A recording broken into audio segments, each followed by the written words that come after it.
Bonjour à tous, je m'appelle Pauline et donc je suis codeuse en langue française parlée complétée pour l'association Codeurs LPC 31.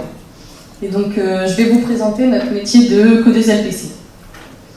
Donc dans les situations d'enseignement, nous intervenons de l'école maternelle jusqu'aux études supérieures. Et notre objectif est de permettre une réception optimale des messages oraux en les transmettant via le code LPC. Cela permet à l'élève sourd d'être en phase avec son groupe classe. En classe, nous nous passons face à l'élève sourd afin qu'il puisse regarder le tableau, le professeur, et nous les guidons dans le choix de leur interlocuteur. Donc encore une fois, le professeur, les camarades ou bien la codeuse. Donc nous adaptons nos interventions au profil de l'élève, donc c'est-à-dire par rapport à son âge, son gain prothétique, son niveau de langue, et ses capacités de décodage.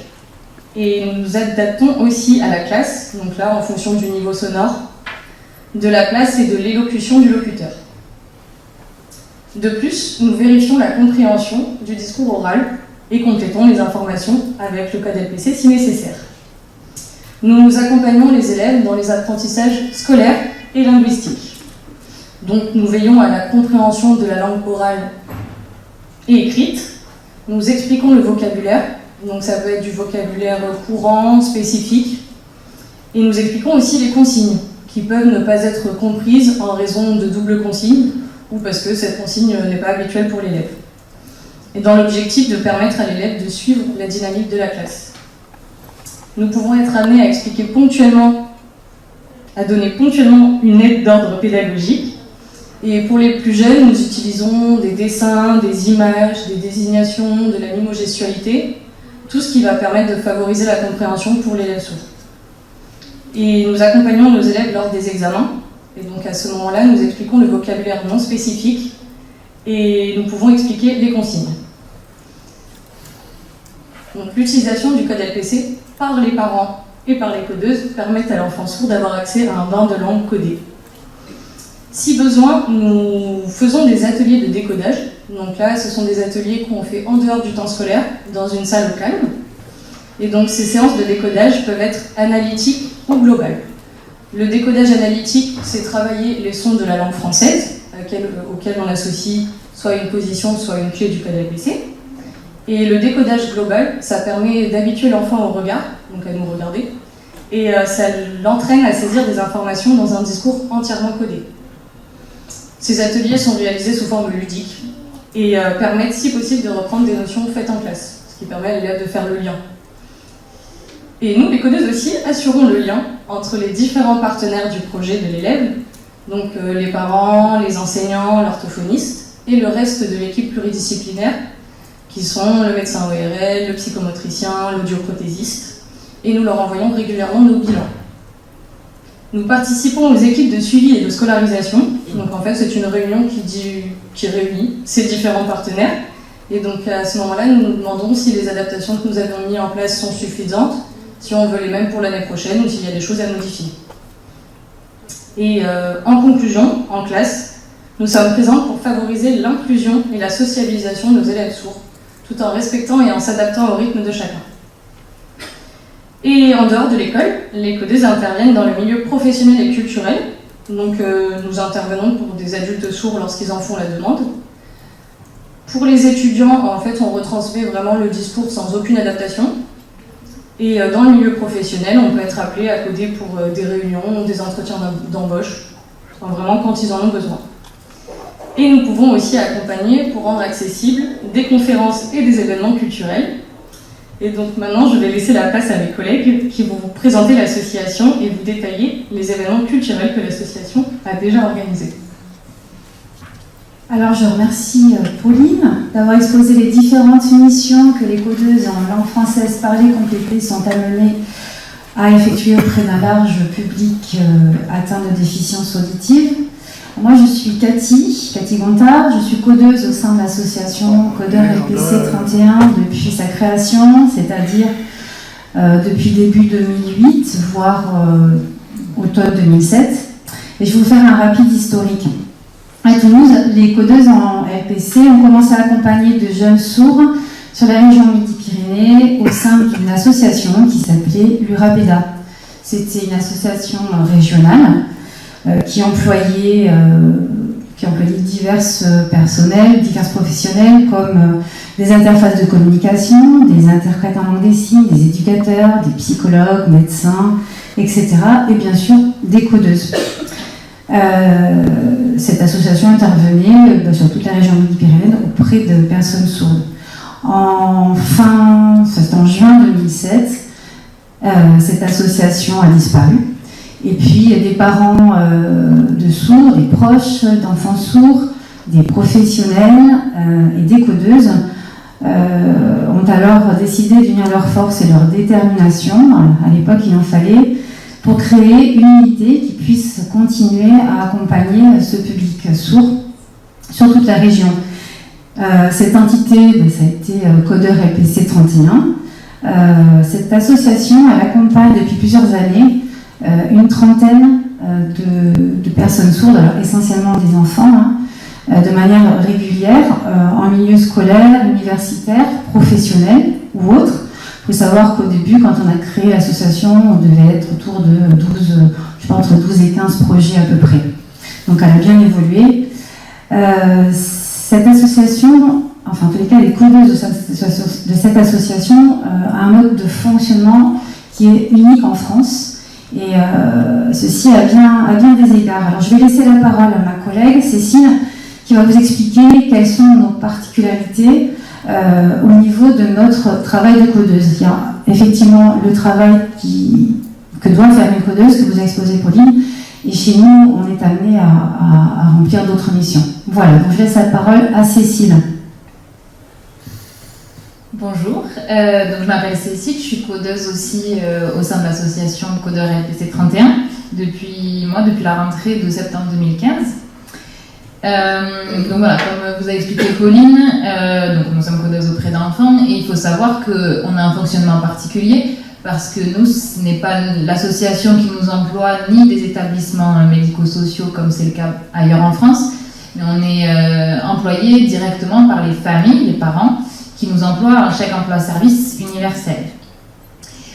Nous sommes en lien et nous sommes employés par l'association seulement pour les missions spécifiques pour les adultes, notamment les étudiants ou pour les réunions ponctuelles dont vous a parlé Pauline tout à l'heure. Par contre, on reste en lien étroit avec l'association déjà parce qu'on fait toute partie du conseil d'administration et du coup on est amené à remplir plusieurs rôles que nos collègues sur le territoire français, nos autres collègues de France ne sont pas forcément amenés à faire.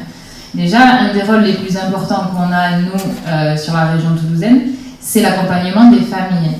On est parfois le premier interlocuteur des familles, des parents qui viennent d'apprendre la surdité de leur enfant, après le médecin par exemple, ou en tout cas, on arrive très vite après l'annonce du diagnostic si on est contacté.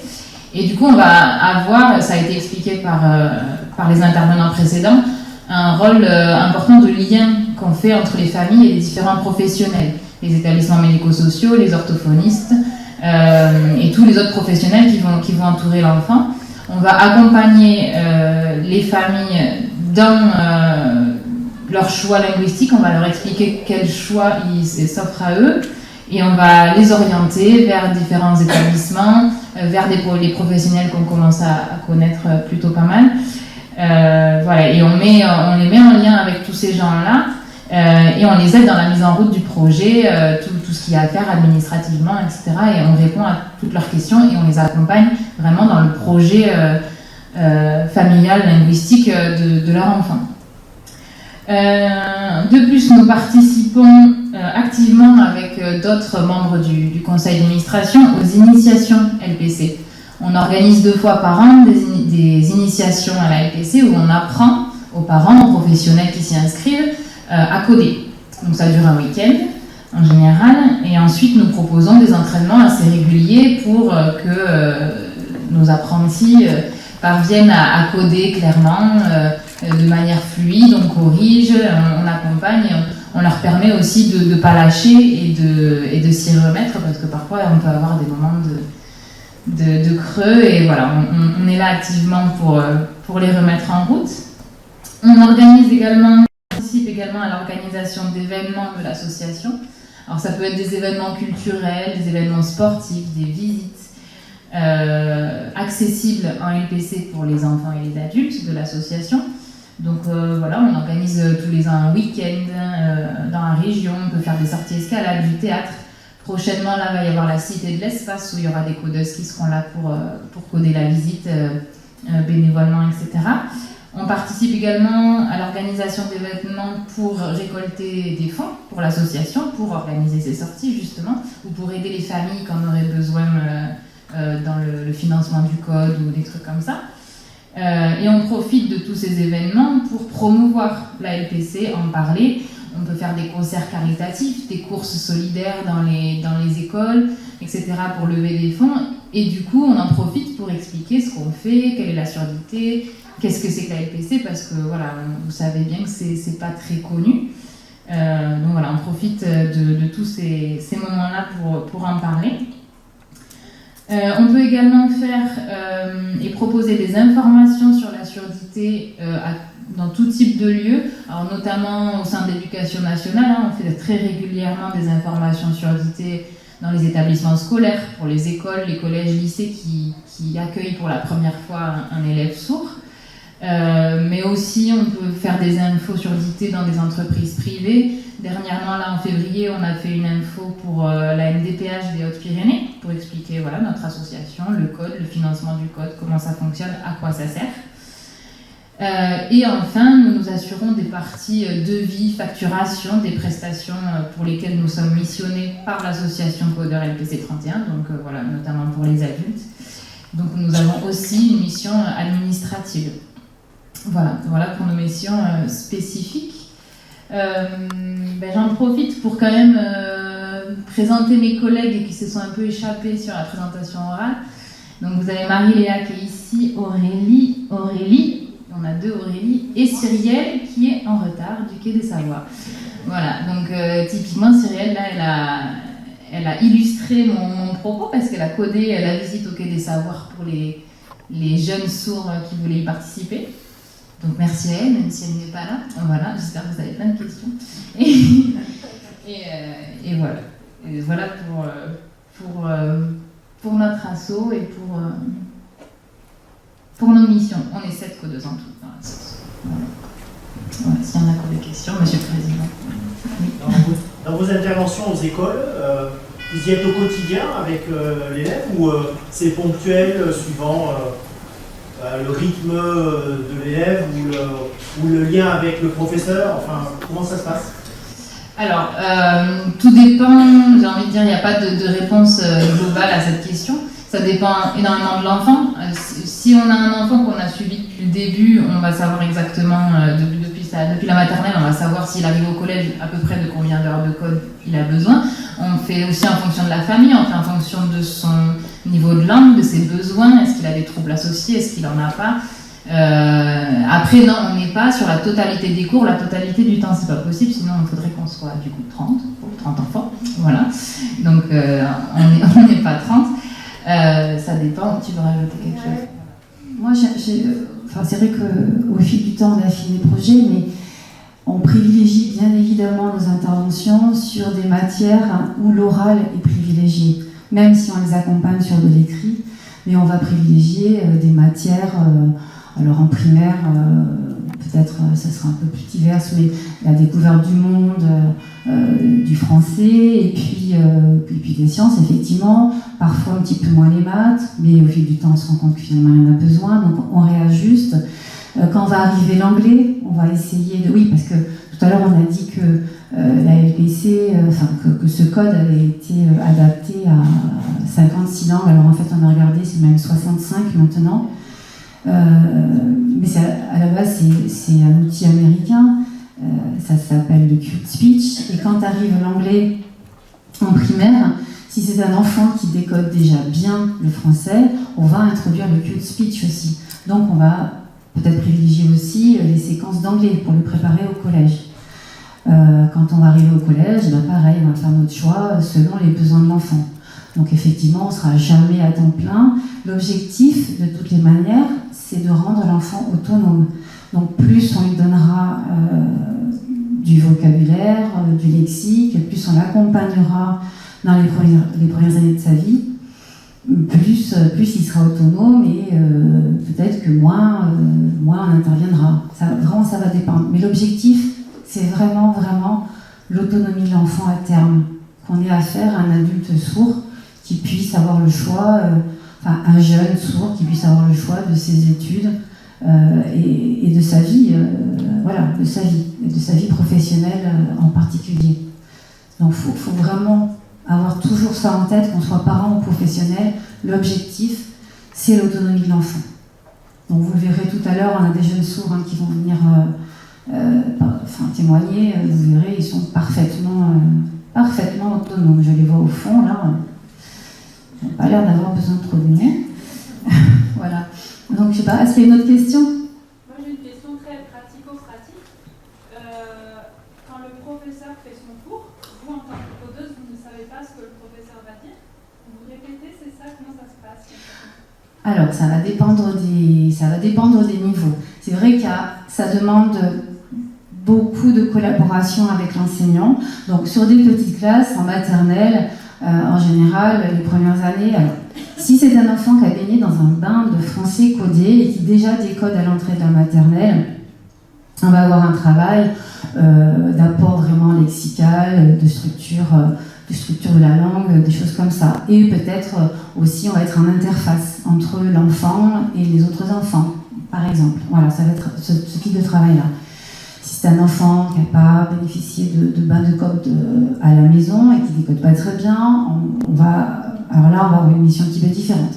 Attirer le regard, faire en sorte que l'enfant vienne vers nous quand on peut, quand on lui transmet quelque chose de particulier. Pareil, apport de vocabulaire, il y aura des ateliers de décodage, comme le disait ma collègue. Dans les plus grandes classes, donc on va effectivement privilégier les matières plutôt français, découverte, lecture, compréhension lecture, très souvent, dictée aussi, comme le disait Olivier, l'orthophoniste, tout ce qui est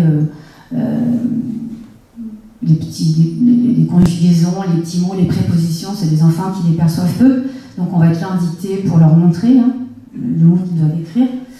Ça ne demande pas une énorme collaboration avec l'enseignant, si ce n'est qu'il vaut mieux que l'enseignant ne change pas son emploi du temps, qu'il ne mette pas de la gym quand on arrive.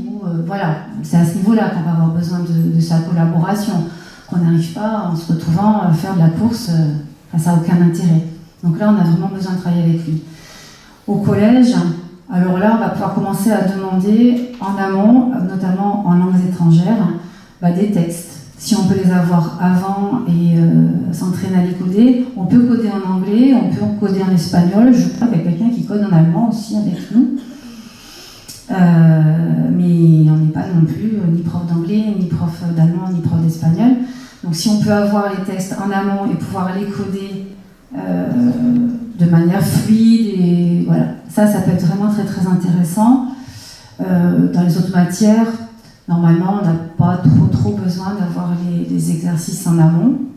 Par contre, ça se complique après au lycée et en études supérieures, où là, effectivement, on peut arriver et rien comprendre à ce qui se raconte, quoi. Et même si c'est la traduction, on transmet ce qu'on entend, il y a quand même un moment où on reçoit le message oral. Il faut qu'on utilise notre mémoire tampon quelque part pour pouvoir le retransmettre après. Si on ne comprend rien, on ne retransmet rien. Donc, par exemple, ma part, je suis nulle en maths, j'ai toujours été nulle en sciences. Aller coder un cours de maths à la fac, je comprends rien, quoi. Donc, entre le moment où le prof a dit quelque chose, il expliquait comment il résolvait une équation, et le moment où moi j'ai rien compris, j'ai juste vu une équation qui se réduisait et c'est tout ce qui s'est passé. Donc, j'irai pas le faire. Voilà. Donc, on est obligé de travailler avec les différentes compétences de chaque collègue. Voilà, c'est ça. Donc, tu veux rajouter ? D'après d'un côté pratico-pratique, clairement on est dos au tableau tout le temps. Donc on se retourne en permanence pour voir ce que le prof écrit, pour essayer de suivre, etc. Donc ça nous donne des torticolis parfois. Mais voilà, faut s'imaginer que l'élève est souvent devant. Nous on est donc dos au tableau face à l'élève, un peu de côté pour lui laisser voir le tableau. Donc voilà, il faut gérer aussi cet espace et puis effectivement répéter tout en ayant conscience du niveau linguistique de l'enfant en face de nous pour qu'il comprenne sans être non plus en retard au niveau lexical. Enfin voilà, on s'adapte. En maternelle, c'est pareil, hein, on est à quatre pattes. Alors quand on est toute jeune, ça va bien, et puis les années passant, voilà, moi, accroupie, des fois j'ai du mal à me relever. Mais bon, peut-être que je vais laisser les maternelles à mes collègues maintenant.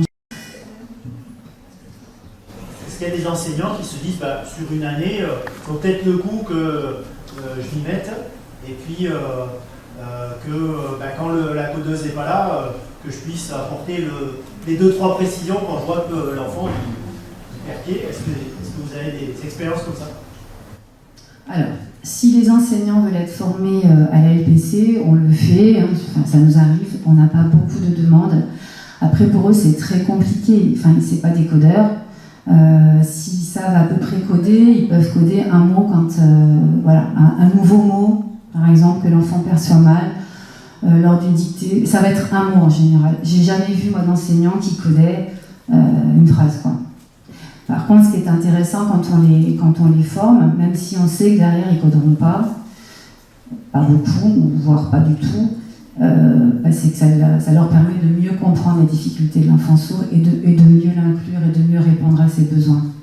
Voilà. Mais oui, on a des enseignants qui sont vraiment très volontaires et qui essaient, mais voilà. Derrière, ils s'impliquent beaucoup et ça c'est énorme pour les enfants. Est-ce que vous arrivez à avoir une vraie synchronicité auditivo-visuelle quand vous codez en classe? Je me suis jamais posé la question, mais je pense. Je sais pas. Vous allez pour la bielle, par exemple, vous en parlez. Je pense. Ça dépend de l'âge. Après, ça fait partie de l'apprentissage. Oui. Les enfants sont très bien à s'adapter aussi. Oui. Alors, les enfants s'adaptent très bien, ça c'est sûr. Je veux dire, cette synchronicité, quand vous traduisez. Quand on code. Voilà, quand on est en situation d'enseignement. Alors, on peut pas coder en même temps que l'enseignant parle. C'est impossible. Par contre, voilà ce qui se passe quand un enseignant parle et que nous codons. Voilà. Donc il y a un petit décalage, forcément. C'est ce que je disais tout à l'heure, on utilise la mémoire tampon et on retransmet. Ce qu'il faut voir, c'est que ce qui est parfois difficile pour les enfants, c'est que selon leur niveau linguistique, on va adapter. Et donc, ils ne vont pas forcément recevoir le même message de la part de la codeuse que de la part de l'enseignant. Nous, on va faire en sorte que le message qu'on va leur transmettre soit compris. Eux, ils vont peut-être entendre quelque chose qu'ils ne comprennent pas. Mais forcément, il y aura un décalage. Voilà. Bon, j'ai jamais vu des enfants que ça gênait trop. On va coder souvent plus lentement pour les petits. Ah oui, vraiment. De toute façon, chez les petits, on est rarement, quasiment jamais en fait, en transmission simultanée. Jamais. Et puis, il y a autre chose. Ces enfants sont sourds, bien souvent ils sont implantés, pas toujours, mais ils sont implantés, ou alors ils ont une bonne récupération. On a quelques enfants qui ont peu de récupération auditive, mais en règle générale, ils ont une très bonne récupération auditive. Encore une fois, l'objectif c'est l'autonomie. On va très souvent commencer par leur laisser leur laisser entendre le message auditif. Nous, on va arriver derrière en renfort, mais jamais en simultané en petite classe. Pour des jeunes qui aura un système de micro-HF, c'est l'enseignant qui le porte ou ça peut être... Nous, on ne porte jamais le système HF, puisque ça n'a pas d'intérêt, on parle silencieusement. En fait, on ne parle pas, je veux dire... Non, ouais, alors, quand on est sur des petites classes, on va mettre de la voix, mais sur des classes plus grandes, le principe, c'est de ne pas en mettre. Donc, comme l'a fait ma collègue tout à l'heure, on va coder silencieusement. Ça n'a aucun intérêt de mettre un micro, au final. Et c'est un moment aussi pour l'enfant de se poser. C'est-à-dire que quand on est là, c'est un enfant qui décode pas mal, il sait qu'il peut nous faire confiance. Il arrête d'essayer de récupérer toutes les informations orales. Il se pose. Il sait que la codeuse, elle est là, on a un peu ses oreilles en fait. Et il va pouvoir baisser au niveau de l'attention. C'est des enfants qui sont extrêmement fatigables. Quand on a affaire à des bons décodeurs, en fait, ils se reposent. Et puis, c'est un moment aussi où, justement, quand ils se reposent, ils peuvent un petit peu se lâcher. Et c'est des moments où ils vont être un peu comme tous les élèves, essayer de faire un peu des bêtises, dire un peu des blagues, voilà, parce qu'ils ne sont plus obligés de porter leur attention sur le message oral. Ils savent qu'on est là. Et quand on est là, on demande à l'enseignant de ne pas porter le micro HF. Sinon, l'enfant, il n'en regarde plus. Enfin, ça dépend desquels, mais ça fait double information, on ne peut plus réadapter le message derrière. Enfin, ça n'a pas... c'est compliqué. Non. Si. Après, la limite du micro HF, moi, je crois, c'est surtout le double niveau. On se retrouve avec beaucoup d'enfants qui sont en double, voire des fois triple niveau, mais souvent double niveau. L'enseignant ne peut pas gérer le micro. Enfin, j'éteins quand je suis avec les CE1, je le remets quand je suis avec les CE2, c'est impossible. L'enseignant passe toutes les 5 minutes, il va changer, il y a un CE1 qui va venir le chercher pour demander une explication, et finalement, l'élève qui est en CE2 qui est sourd, il va tout entendre, tout ce qui ne le concerne pas. Donc en plus de ça, il va se retrouver avec plein de messages voilà. Donc vraiment, autant je pense que c'est vraiment un bon outil, le micro, et quand on n'est pas là, on encourage. Alors on a plein d'élèves qui n'en veulent pas, et d'autres qui trouvent que c'est super. Donc je sais pas quels sont. J'ai du mal à comprendre un petit peu pourquoi certains l'utilisent super bien et d'autres pas. Mais la grande limite, c'est le double niveau, vraiment. Le micro HF ou bien le mini-mic sur les implants, c'est pas tout à fait la même technique, mais c'est le principe du micro-cravate. L'enseignant met un micro, c'est relié directement à l'appareil auditif de l'enfant, que ce soit un implant ou des prothèses, et c'est la voix de l'enseignant qui est privilégiée par rapport au reste. Il y a des enfants qui nous disent aussi, mais moi j'entends plus mes copains, je les entends moins, ça m'énerve. Voilà. Puis il y en a qui utilisent le mini-mic de manière un petit peu déviée. J'en vois quelques-uns, alors c'est les grands, ils n'ont pas branché leur mini-mic sur le micro de l'enseignant. Non. Ils l'ont branché sur leur portable. Et ils sont en train d'écouter de la musique ou je ne sais pas quoi. Mais en tous les cas, pas ce qui se passe en classe. Donc voilà. C'est ça le micro. Est-ce qu'il y a d'autres questions? Vous suivez combien d'élèves par an? Vous faites Nous, combien d'élèves par codeuse? Entre 6 et... Moi j'en ai eu 13 l'année dernière. Donc là c'est vraiment les emplois du temps qu'on fait en début d'année, par rapport au trajet, par rapport à... Il y a plein de choses qui rentrent en compte. Mais oui, on en a quelques-uns. Et donc après, on a une codeuse référente, donc par élève. Donc là, c'est la codeuse qui va faire un peu plus le lien avec la famille, qui va faire l'administratif vis-à-vis de cet élève, qui va aller aux réunions. Voilà. Mais après, sinon, on communique tout ensemble sur les élèves qu'on a. D'autres questions ? On va pouvoir laisser la place à nos jeunes sourds qui vont venir témoigner. Merci à tous.